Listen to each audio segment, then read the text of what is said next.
पड़ोसी को, जब तू उपवास करे। फिर से बोलो, पूछो अपने पड़ोसी से, पूछो क्या क्या ये लिखा है कि अगर तू उपवास करे? कि ये लिखा है कि जब तू उपवास करे? क्या लिखा है बाइबल में? क्या लिखा है? अपने पड़ोसी से बात करो, बोलो क्या लिखा है बाइबल में? कि जब तू उपवास करे। मैं जिस संगति में जाता था जब मैं 1 साल का बच्चा था, आपको मालूम होना चाहिए कि मैं कहां से निकला हूं, कि आप सिर्फ स्टेज की कॉपी करके आप मिनिस्ट्री की ग्रेस को कॉपी क्यों नहीं कर पा रहे हैं? मैं उस जुंडली से मंडली से निकला हूं जो हर हफ्ते 3 दिन रात के रोजों में रहती थी,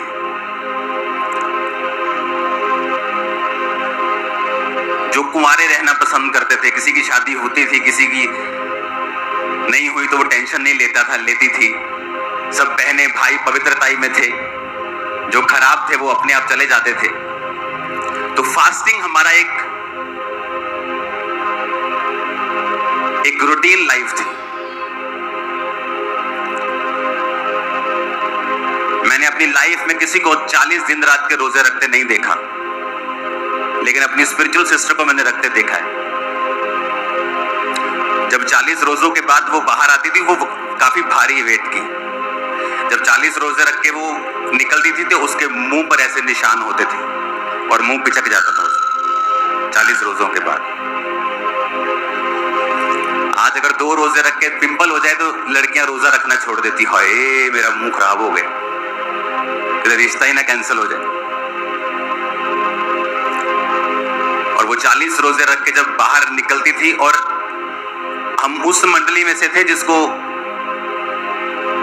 पुलपट पे खड़े होने का कोई शौक नहीं था। एक दूसरे पे डालते थे, तू खड़ा हो जा, तू खड़ा हो जा, तू खड़ा हो जा। सबको प्रार्थना करने में इंटरेस्ट था, सब लोग प्रार्थना करना चाहते थे, सब लोग फास्टिंग करना चाहते थे। सामने आने का इंटरेस्ट नहीं था कि तू खड़ा हो जा। ऐसी मंडली थी वो जहां से मैं निकला हूं। जो मेन बहन थी वो तो खुदा के पास है, वो तो यहां इस पृथ्वी पे नहीं है अब, लेकिन मैं आपको बता रहा हूं मैं किस मंडली से निकला हूं। तो जब फास्टिंग करते थे तो महसूस होता था कि आप पाप के ऊपर फतह पा रहे हो। जहां आज यूथ जब देखता है लोगों को, लड़की लड़कों को देखती है तो उनके अंदर भावनाएं जागती। हम इतनी फास्टिंग में होते थे कि भावना नाम की चीज नहीं होती थी हमारे अंदर, मर चुकी थी वो चीजें। और जब फास्टिंग करनी बंद करते थे वो चीजें वापस आती थी, वो अभिलाषाएं, वो अटैक, व्यभिचार के वो विचार, वो फियर, वो डर। और फिर मालूम होता कि हमें रोज की रोटी खुदा ने कहा है रोज मांगनी है। तो फिर फास्टिंग, फिर उपवास। तो इस तरह से मेरी नींव पड़ी फास्टिंग उपवास वाली मिनिस्ट्री की। आज चाहे मैं पूरी दुनिया में काम कर रहा हूं, आज भी मेरी फास्टिंग और प्रेयर लाइफ वैसी की वैसी है, बढ़ चुकी होगी, कम नहीं हुई होगी। कुछ भी हो जाए मेरे आसपास, मैंने कोई बहुत बड़ा तीर मारा हो, बहुत बड़े बड़े काम कर लिए हो, लेकिन शाम को मैं जहां होना चाहिए मैं वहीं होता हूं। मैं मिनिस्ट्री को कम बढ़ाना पसंद करूंगा अगर मेरी फास्टिंग और प्रेयर लाइफ के ऊपर इसका असर आए। इसीलिए जो प्रेरित होते थे वो कहते थे कि हाँ ठीक है, तुम चुन लो, अगर तुम्हें खाना बनाने की प्रॉब्लम आ रही है, चर्च बढ़ गई है तो तुम चुन लो, लेकिन मैं प्रार्थना और उपवास की सेवकाई में ही, वचन की सेवकाई में ही रहूंगा। कितने मेरी बात को समझ रहे हैं? तो ये मेरी सेवकाई होती थी, परमेश्वर के सामने जाना, उपवास करना, प्रार्थना करनी। चर्च बढ़ रही है, ओके गुड, ब्रांचेस बढ़ रही हैं, गुड, दुनिया में सारे बढ़ रही हैं, ओके ठीक है, लेकिन उसको हैंडल करने में मेरी सारी प्रार्थना का समय व्यर्थ हो जाए, मैं कम करना पसंद कर लूंगा। लोगों के पास तो होता ही नहीं है, वो तो बेचारे कोशिश करते होता नहीं। मैं कर सकता हूं ज्यादा, लेकिन मैं उतना ही रखता हूं कि मेरी प्रेयर लाइफ, मेरी फास्टिंग लाइफ मेंटेन रहनी चाहिए। और ये सीक्रेट है आपकी सफलता का। आप कब्जा कर सकते हो शैतानी चीजों के ऊपर, ये इसका भेद है।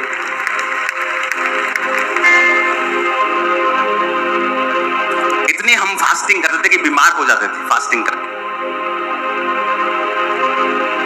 लेकिन हमें पता था कि जो मेहनतें हमने मसीह में आने से पहले की हैं वो व्यर्थ हैं, लेकिन जो मेहनत मैं मसीह में कर रहा हूं ये व्यर्थ नहीं। हालेलुया।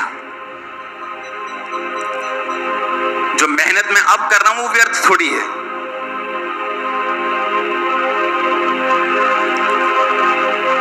आज किस चीज की जरूरत है आप लोगों को, कलीसिया को, ऑल अराउंड द वर्ल्ड किस चीज की जरूरत है?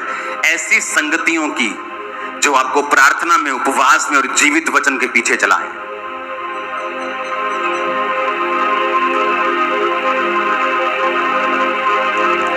जहां निंदाएं हो, जहां चुगलियां हो, जहां पर अपने आप को हम एक दूसरे से बेटर दिखाएं, आपको ऐसी संगति की जरूरत नहीं है।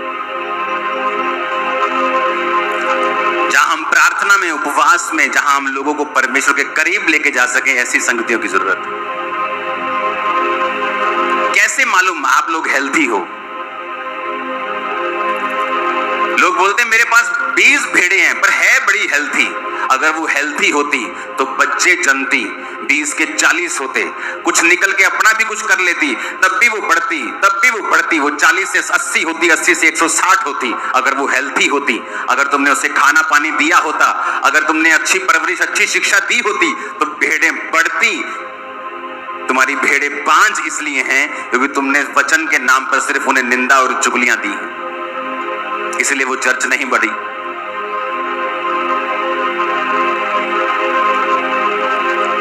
आपको बेसिक पे वापस आना होगा। आज मैंने प्रेयर की, इस हफ्ते में मैंने कितने फास्ट किए? जीसस ने कहा जब तू उपवास करे, ये नहीं कहा कि अगर तू उपवास करे तो ऐसे करना, उसने कहा जब, यानी इट इज मैंडेटरी, ये करना है। जब तू प्रार्थना करे करनी है, जब तू दान करे करना है, क्योंकि ये जब का मतलब है कि मतलब इसे करना ही करना है। अगर तू दान करे, अगर तू प्रेयर करे, अगर तू उपवास करे, ऐसा नहीं लिखा है। अपने पड़ोसी को बोलो करना ही करना है और रोज रोज करना है।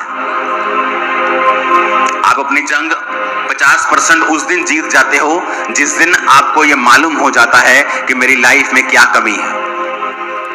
उस दिन आप 50% अभी आपने जीती नहीं है, लेकिन आप 50% उसी दिन जीत जाते हो जिस दिन आपको यह समझ आ जाती है कि मुझे अपने आप के ऊपर वर्क करना है। हालेलुया।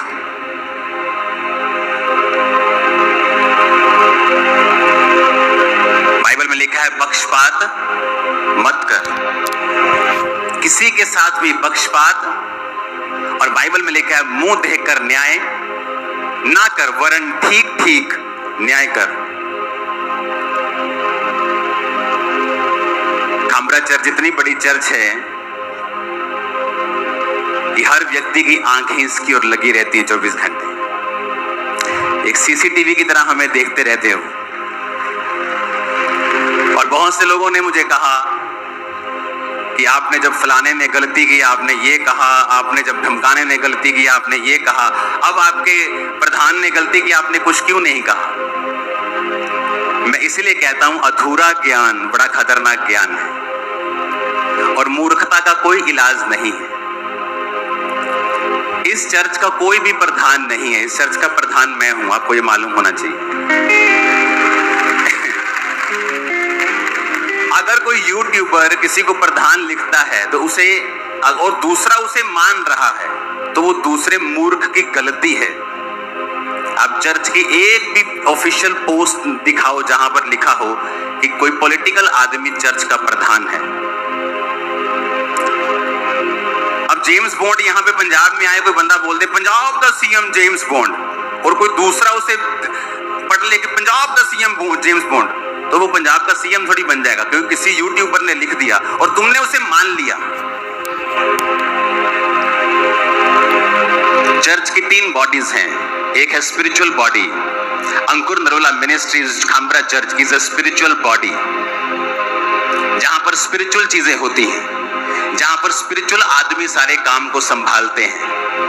मैं प्रेरित के पोस्ट पे हूं, कोई पास्टर की पोस्ट पे है, कोई डीकन की पोस्ट पे है, कोई अपना अपना काम मैनेजमेंट के थ्रू कर रहा है, कोई किसी तरह से कर रहा है। दूसरा है चर्च का पार्ट, एक सोशल पार्ट, जिसमें हम सोशल काम करते हैं, कॉलेजेस ओपन करते हैं, फ्री शिक्षाएं देते हैं। वो एक अलग एनजीओ है, वो अंकुर नरोला मिनिस्ट्री उसमें नहीं करती, उसका अलग पार्ट है। क्योंकि लोगों को शायद मालूम नहीं है, क्योंकि लोगों को इतना पता नहीं है, नॉलेज नहीं है, ना उनको इतना ज्ञान है, ना ही प्रभु ने उन्हें इतना इस्तेमाल किया है कि उनको इन चीजों के बारे में नॉलेज हो। तो दूसरा हिस्सा है चर्च का, जहां जो स्पिरिचुअल सोसाइटी है वो क्या करती है, वो चैरिटी करती है और सोशल वर्क करती है, घर बना के देती है, फ्री शिक्षा देती है, हेल्प करती है, राशन देती है। चर्च का तीसरा पार्ट है ग्लोबल क्रिश्चियन एक्शन कमेटी, वो उसका प्रधान है जिसकी आप बात कर रहे हो। जिस व्यक्ति की आप बात कर रहे हो, एक पंजाब का बहुत बड़ा लीडर मेरे पास आया, जो लोग मिलने आते हैं, वेल पोजीशन लीडर जो अभी संसद में भी है राइट नाउ, और उसने कहा मेरे को अंदर आके कि आपका जो लड़का है ना गौरव, सबसे अच्छा काम कर रहा है ये पंजाब में। सुनो, ताली मत बजाना अभी, मैं इसको एमएलए की सीट ऑफर करता हूं। बहुत बड़ी पार्टी है, मेन पार्टी है पंजाब। अगर ये आदमी लालची होता किसी पोस्ट का, तो मैं आपको बताता हूं, ये सारी पोस्टें जो होती हैं, फलानी कमेटी का प्रधान, एंड में इनका रिजल्ट ये होता है कि इनको एमएलए या एमपी बनना होता है। समझ आ रही है मेरी बातें? एंड में ये रिजल्ट होता है, इसीलिए लोग इनका विरोध करते हैं, कहते हैं ये चढ़ाई ना चढ़ जाए। तो मैंने इसको बुलाया और इसने कहा कि ये मुझे एमएलए की सीट ऑफर कर रहे हैं। मैंने कहा नहीं लेनी। कहना ठीक है पापा जी। फोन किया कि नहीं सर हमने नहीं लेनी। जो आदमी एमएलए की सीट ठुकरा रहा है, आपको क्या लगता है वो किसी कमेटी का प्रेसिडेंट होने को फाइट करेगा? मैंने पूछा, मैंने कहा गौरव क्या चीज है? कहता मैंने अपना इस्तीफा रखा हुआ है, लेकिन जब एक्शन कमेटी की मीटिंग होगी मैं उसमें दूंगा। लेकिन लोगों को इतनी तड़फ मची है, क्यों? क्योंकि ऐसा व्यक्ति जो सेलिब्रिटीज की परवाह नहीं करता, ऐसा व्यक्ति जो अपनी जान की परवाह नहीं करता, हम आपको कुछ चीजें बताते नहीं ओपनली, जेल में से ऐसे लोग, ऐसे हत्यारे जिन्होंने कहा कि इस व्यक्ति का, इस गौरव का इलाज करो, इसको मारो, मैं आपको देता हूं 5 लाख रुपए महीना, आपकी जान की रिस्क होगा उस काम में, आओ करो मेरे साथ। कोई नहीं आएगा, चाहे 5 लाख रुपए महीना क्यों ना। और वो चर्च से कोई लाखों रुपया महीना नहीं ले रहा, वो कि चर्च पैसा दे रहा, वो काम कर रहा है। वो 24 घंटे चर्च की और कम्युनिटी की सेवा में होता है। कोई पोस्ट नहीं है उसके पास चर्च की, एक्शन कमेटी की पोस्ट भी वो त्याग चुका है। उसने कहा पापा मैं फास्टिंग कर रहा हूं, मैं प्रेयर कर रहा हूं, मैं उपवास रख रहा हूं, मैं माफी मांग रहा हूं, और दोबारा ये गलती मेरी लाइफ में कभी नहीं होगी। अब आपको क्या चाहिए?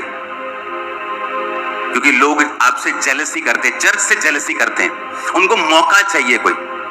मैं तो मैं आज प्रभु को बोल रहा था, मैं कहा परमेश्वर तू चंगा रह गया प्रभु, तू आज दे युग च नहीं कदे आ गया। तेनों ट्रोल करे जाना ही लोगों ने, यहूदा इस्करियोती डिग गया, तेरे को टीचिंग नहीं दी गई, तू उन्हें समझा नहीं सकिया, तू उहदा दिल नहीं बदल सकिया, यहूदा इस्करियोती किद्दां डिग गया।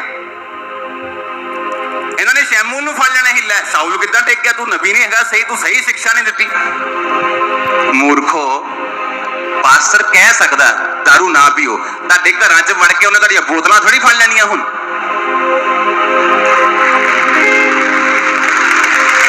तुहाडे घरां च वड़ के तुहाडे हुण अंग थोड़ी फड़ लैणे उन्हें कि बेबीचार ना करो, भी इधर आ जा, भी तेरे हाथ फड़ के तैनूं मैं बाहर ले जाना, हुण तेरे पैरां नूं बंन देना, तेने अंग फड़ लैणे, तैनूं जान ही नहीं देना मैं उत्थे।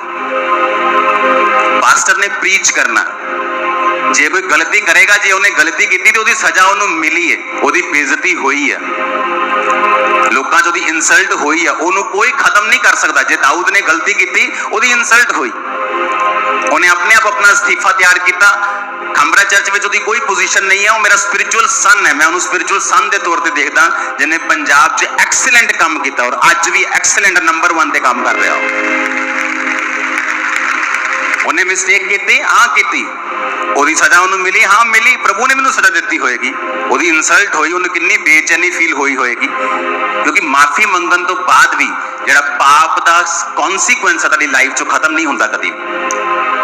ਤੁਸੀਂ ਵਿਚਾਰ ਕੀਤਾ, ਮਾਫੀ ਮੰਗੀ, ਮਾਫੀ ਮਿਲ ਜੂਗੀ, ਲੇਕਿਨ ਉਹਦਾ ਅਸਰ ਤੁਹਾਡੀ ਜ਼ਿੰਦਗੀ ਤੇ ਰਹੂਗਾ।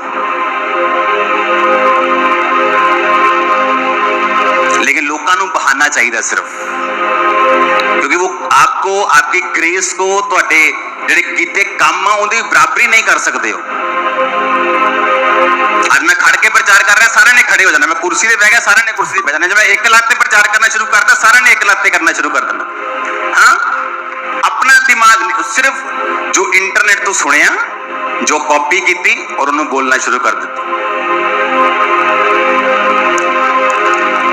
एक ऐसा आदमी जिहड़ा सैल्फलैस होके, जो कोई इन्नी वड्डी पोस्ट या किसी वड्डी चर्च दे विच इन्ने वड्डे अहुदे ते हुंदा, वो करोड़ां रुपया कमा सकदा। हो एक पॉलिटिशियन नाल मिलवान दे लई वो लाखां रुपया लै सकदा पॉलिटिशियन दे कोल, बिना चर्च नूं दस्से। पिछे जे मेरे कोल आया और मैनूं कहंदा पापा मेरा जिहड़ी घर है मेरा वो गिरवी पिया, मैं उहदी किश्तां नहीं दे पाया बैंक दे कोलों, तो मैं हुण बैंक के नाल कोई सैटलमेंट कर रहा कि मेरी सैटलमेंट हो जाए। एक ऐसा आदमी, उन्हें अपना बिजनेस डाउन कर लिया, वो कपड़ियां का बिजनेस सीगा, और जो उन्हें काम ते जाना चर्च तो फोन आ जाना, भाजी जाइए उत्थे थाने च गल करनी, भाजी जाइए SSP को गल करनी, भाजी जाइए क्रूसेड की बुकिंग करनी, भाजी जाइए क्रूसेड का उत्थे पंगा पै गया, भाजी जाइए वो काम हो गया। उन्हें अपना काम छड्ड के काम करने शुरू करते, काम उहदा खत्म हो गया, उन्हें वाइफ नूं बिठाया, चलिया नहीं, काम डाउन हो गया। एक ऐसा आदमी जिन्हें अपना बिजनेस छड्ड दिता, अपनी जान की परवाह नहीं की, उन्होंने ट्रोल करने का मतलब है तुसीं शराब लै रहे हो अपने ऊपर। और एक मिस्टेक वो को हुई, हाँ 100% हुई, छोटी हुई नहीं, बहुत वड्डी हुई, उसका असर होगा, 100% होगा, उसकी इंसल्ट होगी, लेकिन ये भी गल याद रखियो, वो फिर तो ऊपर आऊगा और ज्यादा ऊपर आऊगा। मैं एज ए स्पिरिचुअल फादर किसी को किवें छड्डदा जे बंदा पश्चाताप करे तां, और उन्होंने लोगों सामने रोन की लोड़ नहीं, और रब सामने रोवे, अपने मेरे सामने भी रोन की लोड़ नहीं। ये भी पुराना नियम थोड़ी है कि याजक के सामने जाके माफिया मंगनियां, बाहर आओ पुराने नियम तो रूम दे विच जाओ, पाप किया जाओ, माफी मंगो रब दे कोलों, तुहानूं किसी कोल माफी मंगण दी लोड़ नहीं। हाँ तुसीं एक पोस्ट ते सीगे, तुसीं मेरे कोल आए, मैं तुहानूं माफ किया, उसका कॉन्सीक्वेंस की है कि तुसीं हुण एक पदवी ते नहीं हो, उसका कॉन्सीक्वेंस ये है कि तुसीं हुण अपनी इमेज फिर तो बनाओगे, इसका कॉन्सीक्वेंस ये है।